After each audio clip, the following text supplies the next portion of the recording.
Hey, this is Andy Jenkins, and welcome to the podcast. I want to do something a little bit different than what I've done for the past several weeks.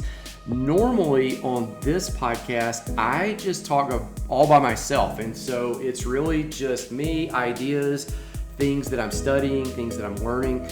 Some of you know by now that a lot of times I don't really talk or write from the position of being an expert on anything.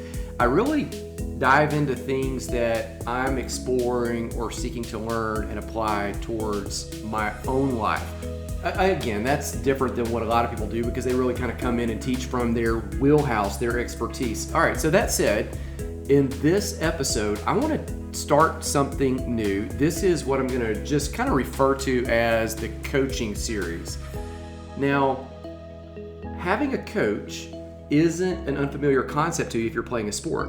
You typically do that. In fact, you wouldn't really think about taking the field at a baseball game or grabbing the ball and going onto a basketball court or heading out onto a football field without a coach. Yet so often in life, that's exactly what we do. We don't even think about applying the coaching concept to real life. Yet coaching in areas of life can be just as valuable and just as important because on the football field, coaches can see strategy in things you can't see. Coaches in life can do the exact same thing. Sometimes there's something going on that maybe you're not seeing the fuller picture, or there's a player, a unique skill set that you haven't thought about. And so I want to really pull back the curtain for this episode and several and talk to you about the concept of coaching with the angle that so often coaching isn't about what's wrong, it's about empowering you to execute what's right. All right, that said, I've got the first interview right here. This is my friend. This is going to be a tomato issue. This is my friend Brandon. You could say Lazarre. It's Lazarre, right?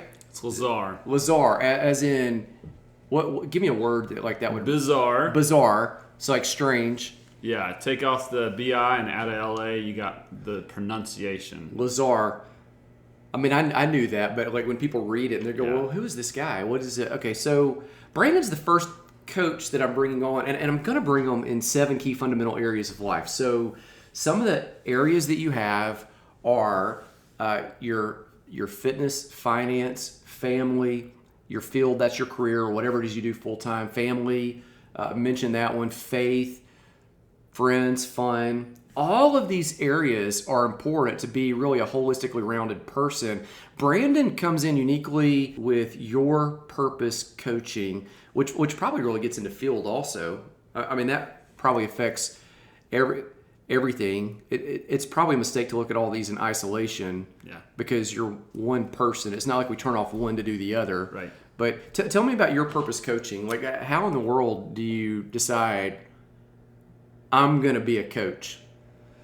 It actually came about from the back door. It's something I've always done.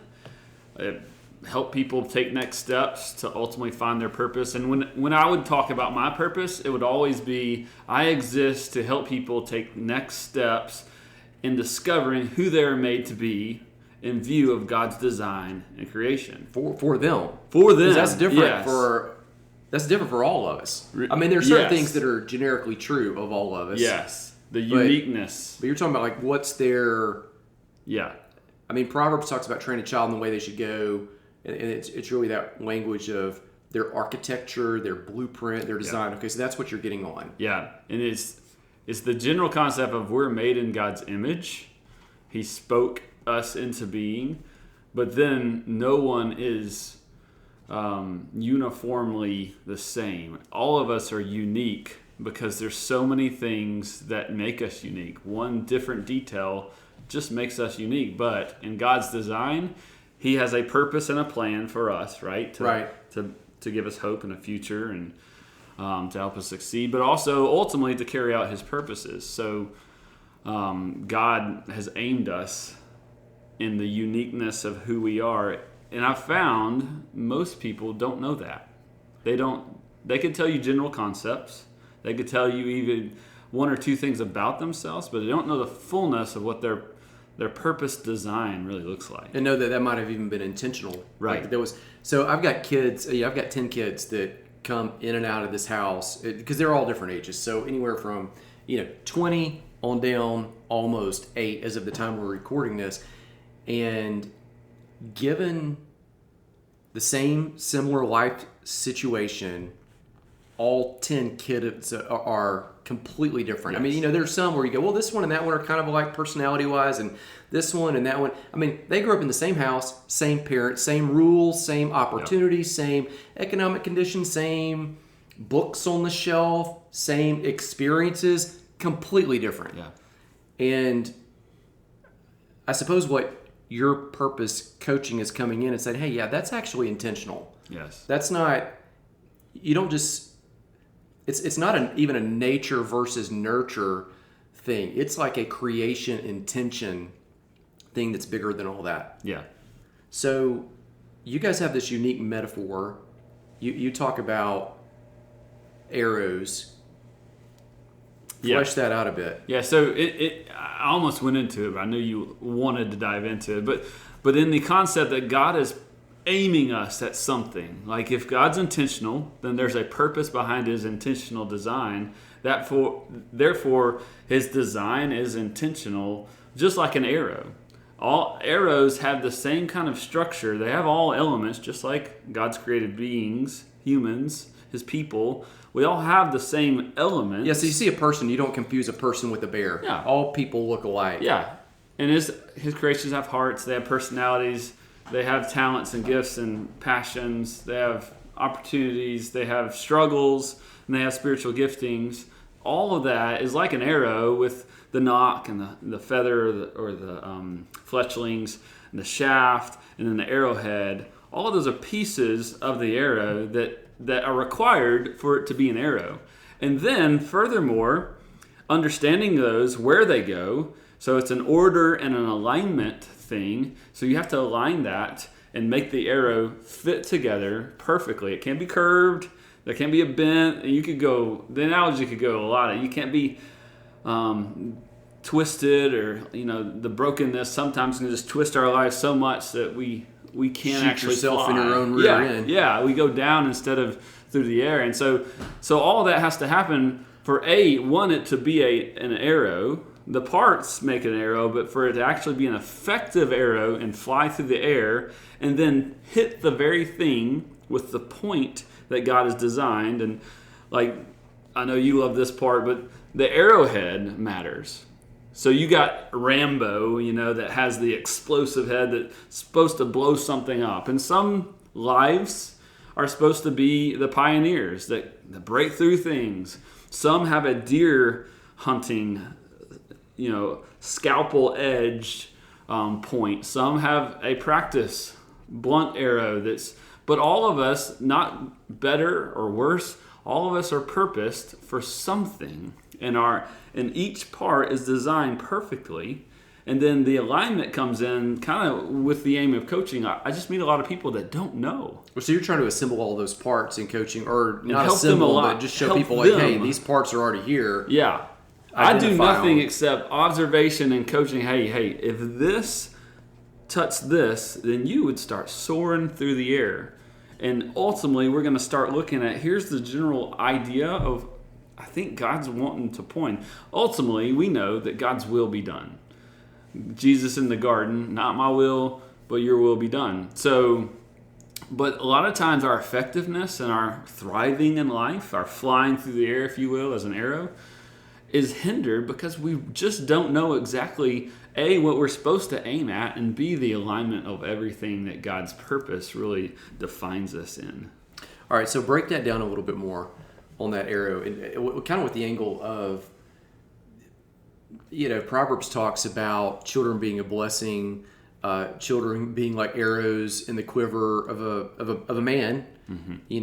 In the hands of a skilled warrior, and it really reminds me of this whole analogy because Jesus in the Sermon on the Mount often says things like, hey, if you know how to do this with your kids, being imperfect as you are, how much more would your Heavenly Father do this? And so, we come and look at our kids and go, hey, you've got the skill set, you've got that ability, but I think we don't necessarily look at it from the angle that our Heavenly Father does the same thing. And maybe there's some intentionality. Yes. Maybe break down those parts of the arrow a little bit more, or talk about how you discover your arrow, or what kind of arrow you are that He wants to launch. Yeah.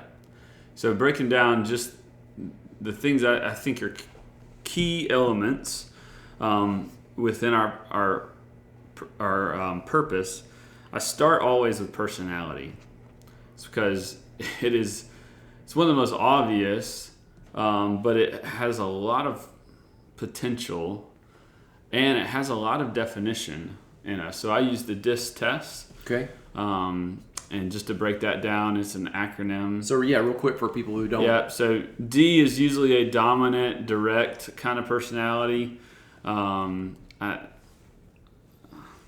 love to give examples, but I don't want to pigeonhole. But we can all think of dominant, direct people. Well, you're seeing them all right now on social media with this whole COVID thing. Yes. And all right. So those. And then I is influencing, inspirational. They are people oriented. They love crowds typically. D's like crowds, but D is task oriented. So they're going to get in front of a crowd to get something done. Yeah. I's just love people, and they'll get stuff done, but it's always going to be with the people and through the people. S's are your faithful, steady. They don't like change, but they're very faithful to typically people, not crowds, smaller groups. And then the C's are your kind of count as details, conscientious. They're the ones that are going to look at something and go, that's off. And I'm going to correct this right now. And they can do work without people. They love cubicles, types, so they're just very focused in that. And so all of us have two of those typically. Yeah, so it looks like your D's and your C's are task driven. I mean, you could even, I'm just kind of sketching, you can make a quadrant. I'm not going to try to do that because I'll keep breaking it down. But then you have others so people are either task, and then you have others that are people driven, and then you've got, do you want to be alone, or do you, so all different kinds of. Through that, I start walking through people, like, what's your environment that you thrive in? Like, what I say is every tree needs to be planted, but not every tree is planted everywhere. Right. So you don't plant an oak tree in a desert. You just don't. But sometimes in our job placement or our aim in life or expectations, we go, I have to be planted here because that's what people say, or that's what I know myself to be. That's just the expectation that it would all. It's just not. That's a good analogy because you have all the plants. They don't work in all environments. No. People don't work in all environments either. Yeah. And I think so often we want to shame people for that, or maybe not even in a overt way shame them. That's kind of harsh, but oh, hey, what's wrong with you? Why aren't you? Why don't you do this? Yeah. Yeah. Okay. Or you should do this. Let me put you on the spot, because you and I had a conversation about this, about a job that you worked where you were answering the phone and talking to people, troubleshooting some stuff from technical support, and you were getting low marks consistently because on the phone too long with people. Mm-hmm. But the people are very satisfied. Yeah. So the customer's satisfied. The customer feels heard. Customer feels loved. But you're taking too long with the task because you love the people. Whereas that job was really get the task done and get them off. Yeah. But you'd be the guy at the drive-thru at Starbucks that's messing up the time. Like if they've got to serve people in 10 seconds or 15 seconds, you'd be the one that's 60 seconds. Hey, how's it going? Good to see you. Okay. Yeah. So I'm an ID. So I love influencing and I love directing. And that's what I've always done until this season that I entered in for a year, where I was in the cubicle answering phones, doing detailed work in a very quick. There's evolving people, but the work was more important than the people. The work was like a CD type thing. It was a task, it was a detail, and it was like... Which is not my personality. But the faithfulness in me is like, I got to do this job. I'm going to do it well. Because of integrity. But I didn't grow very much because I wasn't in the environment doing the focus with the people that I needed to. Yeah, well, if you drew that over long term, I mean, in theory, you would have gotten punished for the best parts of you. Whereas, someone who that was their skill set, that would be the place to, okay, that makes complete sense. All right, what else? So you've got the personality. Yeah, and so then you move on to...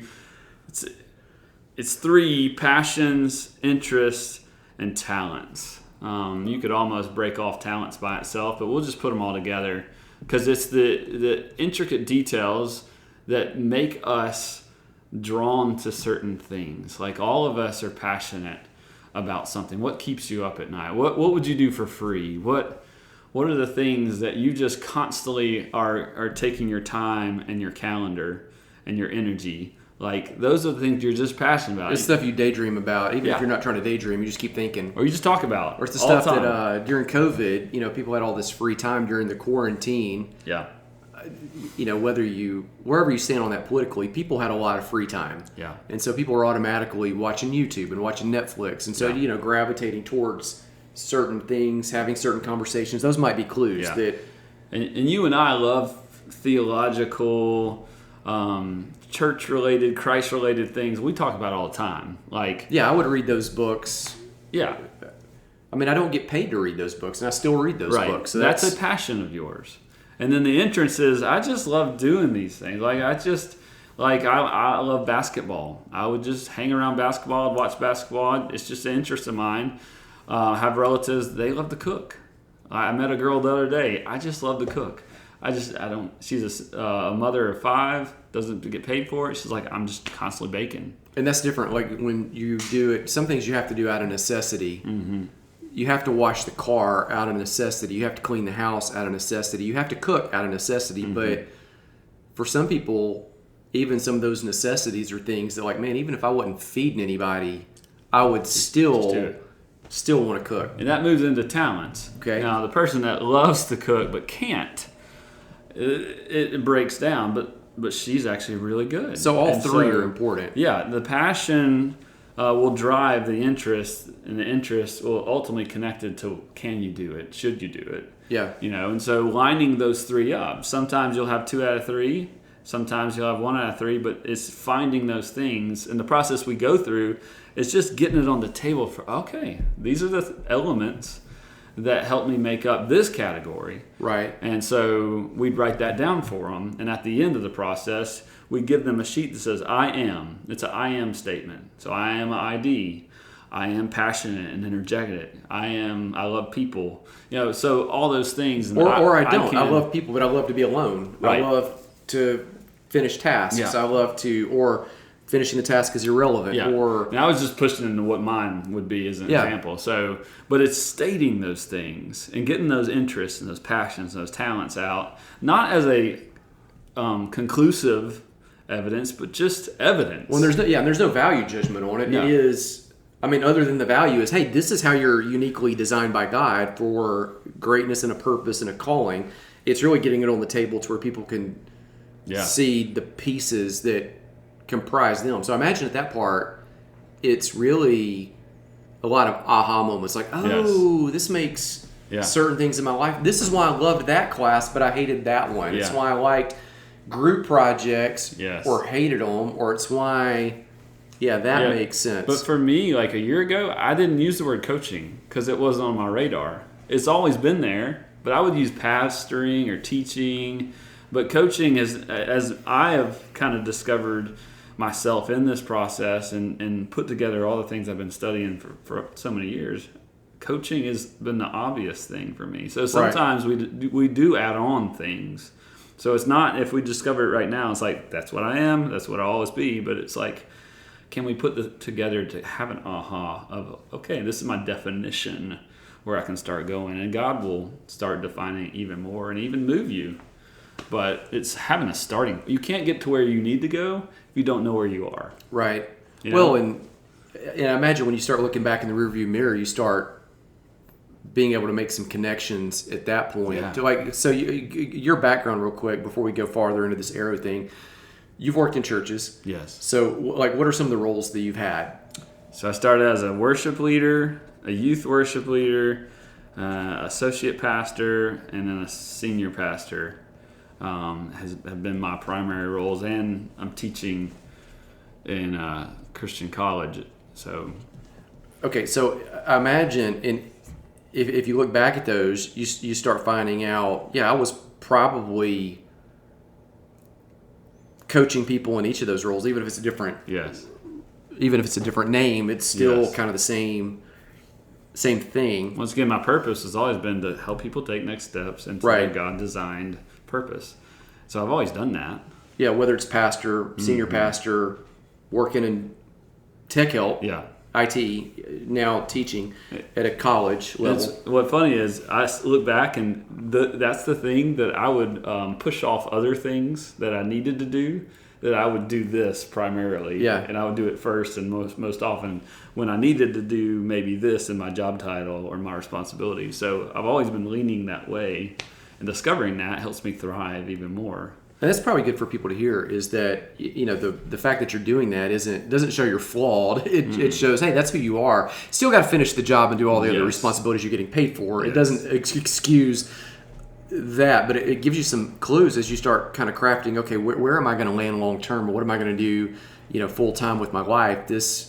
Those start giving you big clues. Okay, so we talked through, number one is we were breaking down the arrow, talking about personality. Number two, we talked about passions, interests, and talents. Yeah. Is there a number three? The third one is spiritual giftings. Okay. So we're all designed by God, and it's the X factor. God breathes something in. Ephesians 4 says he gives grace differently. He apportions it differently, but all receive grace. And that spiritual gifting is we are aimed at something that God wants to do the extra in. We have an ordinary, but he wants to give that extraordinary. And that's the spiritual giftings that sometimes they align with our talents and our passions or interests. Sometimes they're just something that in a specific place, specific time, we just can do something that's beyond what our ability is. And so we have to consider those things. And there are overlaps. Like I'm a teacher in my spiritual gifting. I have wisdom and knowledge. And so the things I love doing that makes no natural sense. Like it just kind of comes. So you go, that's the supernatural X factor. Yeah. And it helps me because we'll have conversations even now. Like there's things that the Holy Spirit will just drop in my spirit that I've never studied or I don't really know cognitively, but it'll just come. That's a spiritual gifting of, you need to say this right now. And so that's when God starts to continue to grow, because ultimately our purpose is not for us, it's for God's kingdom, and he always aims it at people. So it's always, so your arrow is designed like not, I mean, the target ultimately is in all of these is other people. It's to bless, love, honor, support, breathe life into other people are the target. So all of this is explaining how you, in some way, tangibly touch others. Yes, and it's a silly thought, but when would an arrow be most happy? In the quiver or soaring through the air?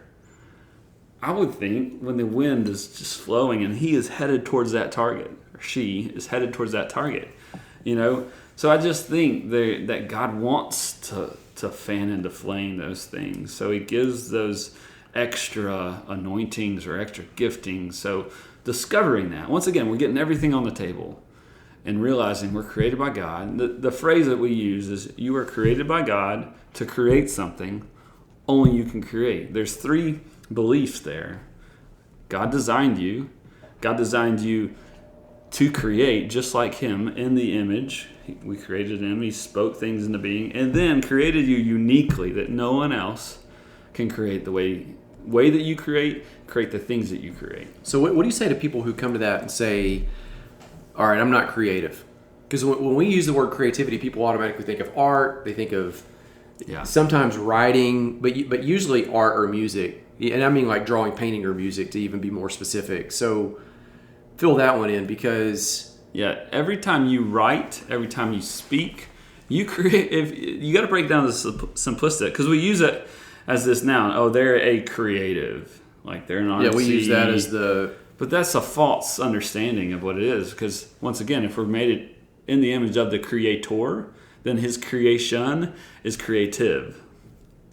They have the ability to create. And so we've got to broaden the definition of create in that it might be your creativity is art, music, writing, but your creativity might be administrating, doing a specific task in a unique way, sharing something with people in a different way, inventing something, coming up with an idea. Yeah. And it's to create some things, not something. Yeah. There might be one great big thing, but I think it's a conversation. could be our creation. Something that didn't exist before that adds value, whatever that is. That you gave. You created out of who you are and all the elements of your quote-unquote arrow. It's a value. It's a value add. That's a big talking point today. People go, I just want to add value. I just want to. So that's really what it is. Is in some capacity. Okay, so we've got 3. Yep. So the 4th is a biggie. It's a double-sided coin of struggles. The first side is all of us go through struggles. Brokenness. In the Christian view, to God, it's sin. All of us have brokenness struggles that we go through that actually is like a master's doctorate degree in life. And we specialize in that. Whether we wanted it or not, we can own that and it be something that we actually now have to give. Well, I could say it'd probably even be stuff, how would you say it? It could be struggles that you caused. Yeah. So your own sin and junk, or it could be stuff that you didn't cause where you were, I hate to get into this, but where you were the victim. Yeah. Now you don't get to stay the victim, but it's things that you experience, the result of other people's actions where you forgive, you move on, but then you say, I'm going to use that. Yeah. Is a point of ministry to other people in some sense. It's in the truth that God redeems everything. There's nothing Even out of his reach. The low points that are yours and the low points that are caused by someone else. Because if he's good, then everything he touches is good. So we just have to allow him to touch it, and he can use that. All right, so that's just straight James 1, 2 through 4. Count it joy when you go through trials. Now, by the way, if you're listening, that is not a verse you should ever bumper sticker on someone who's going through a struggle, because some of this stuff only makes sense in the rearview mirror, but when you look back, you do see there are certain things that can only be acquired through tough times that you kind of have to live to be able to share and speak to. All right, so struggles, double side. The What's other side is the things that will hinder us, or in the arrow analogy, twist us and allow us not to fly. And we have all of them. All of us have them. Give me an example. So, anger. Anger can make you do things that destroy relationships, maybe even lose a job, but also just taint your ability to think creatively or own the things because you're so clouded by this anger. My past has been sexual sin. I had to allow God to redeem and heal me in those things. It can be a broken relationship. It can be a struggle with God.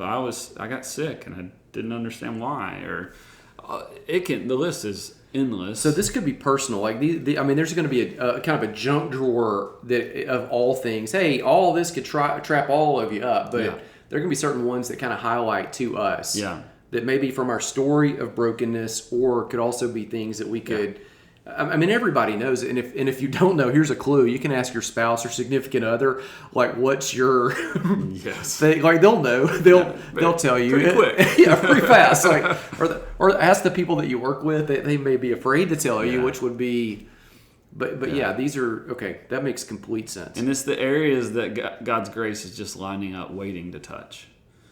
But if it's not addressed, it can keep us from actually living into our purpose. What just kind of highlighted in my mind here when you said that is it seems that so often in the areas that the enemy has attacked the hardest, those will often become the areas of your struggle will often become the areas where you have some of the greatest influence. You know, like in the scripture, when we're talking about grace, we go to the guy who struggled with legalism, Paul, and that was a real struggle. And when we talk about forgiveness, we go to David, the guy who arguably screwed up big publicly, couldn't move through it. You start talking about passionate marriage. You look at Solomon, it's 700 wives, 300 concubines.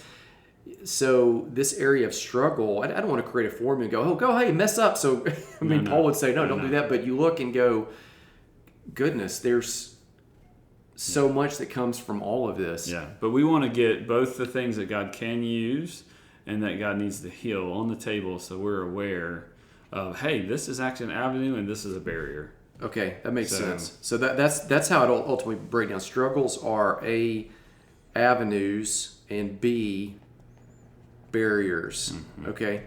And then the last one is opportunities. And I define that as time, people, and place. Where do those line up? Because we can be in a place, it can either be a season as a place or a physical location. But we are connected to people who have influence or connect us to certain things. Yeah. But sometimes the timing's off. Like you and I have known each other for about, a year and a half, something like that. Yeah. But we've never done a podcast together because timing has now brought us to this place. Both of us had the raw materials, but so getting on the paper, just helping people see, yeah, that's in my life. Oh, this is in my life. Well, there's no opportunity right here, timing. And so start seeing maybe where God has been working or wanting you in the past and you haven't received his timing and now it's time to step into that, or maybe it's not yet, and just start to all of its perspective of, okay, these are the elements, these are the things. And so just start working through those and even seeing back in the personality and the struggles and the interests and passions and talents and the spiritual giftings, seeing maybe how opportunity is all in that as well. Well, I imagine if you've got skill sets that you feel you're supposed to use, you have insight that you think is, a great idea. I imagine sometimes you just keep developing that because it may just be a no for now, not for later. Yeah. And that door's not open yet. And at some point when that door does open, you're skilled, you're ready. A lot of times when opportunity does knock, it knocks and the door opens and there isn't time to prepare. So if you have been preparing and nurturing what the Lord has put inside of you, at that point, the door is there. Yeah. And one good example is, I know one of my purposes as a husband and now a father of 3 is to raise up a godly family, specifically adult children who love him and are skilled in their purpose and aimed in this world. But I have 2, 5, and 8 right now. So there's some things that I know I'm supposed to do with them, rites of passage. Right. I want my sons to learn the skill of work. Ultimately, I want them to live on a ranch for 3 months. But you're not giving them the keys to the car right now. But they're not going to go live on a ranch for a summer until they're 16. But right now, they have chores. So I'm working into that. Progressively. So there's opportunities right now that I can live into that purpose of being a father. But it's not yet on some things. So it's kind of thinking long term on some of this, but also being fully present, living in the moment, realizing, hey, they can cut the grass, or they can't. I mean, the little one probably can't, but there's other things that he can do, so that when the time comes. Yeah. All right. What else am I missing? So, I've got you're an arrow. Each arrow is different. They're unique. They all have a different purpose. They're all put together differently, not the same. They all have a target that ultimately the target has something to do with people and blessing, reaching other people here. Clues into what kind of arrow you are. Number 1, personality. Number 2, your passions, interests, and talents. Number 3, your spiritual gifts. That's the X factor, the supernatural moving. And number 4, struggles, which you can break down as A, is avenues, and B, barriers. And then number 5 is the opportunity of time, people, and place. When those all intersect, that seems to be a sweet spot for the launch. Anything else? And just to make the point that our purpose is really the life reason for life. That's redundant, but so it's not necessarily for us to make money, although I think you kind of pushed into this. I think when we line those things up, naturally God wants to provide through us in those things. So he's a provider, And so I do believe there's a place where there's opportunities for us to produce. But this is not about, hey, what's your next job that you need to do? Yeah, it might or might not be. It might or not. Yeah. For me, it's more what percentage of your time and energy do these things need to take place and these things not?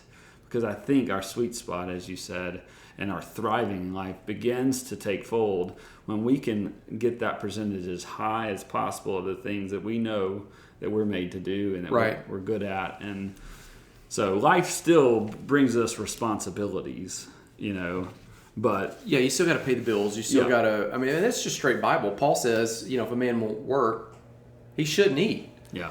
And one who doesn't provide for his family is worse than he uses the term in the English translation, infidel, like that really harsh. So you've got to do all of that. I think one of the main core concepts this taps into is so often, I believe churches rightly help people, a lot of them now, identify that church's core beliefs. So they know, hey, if you're joining this is what we believe. They also do this unique thing, a lot of them, where they start helping people identify their spiritual gifts, which we really haven't defined so much in here. We can do that in another talk.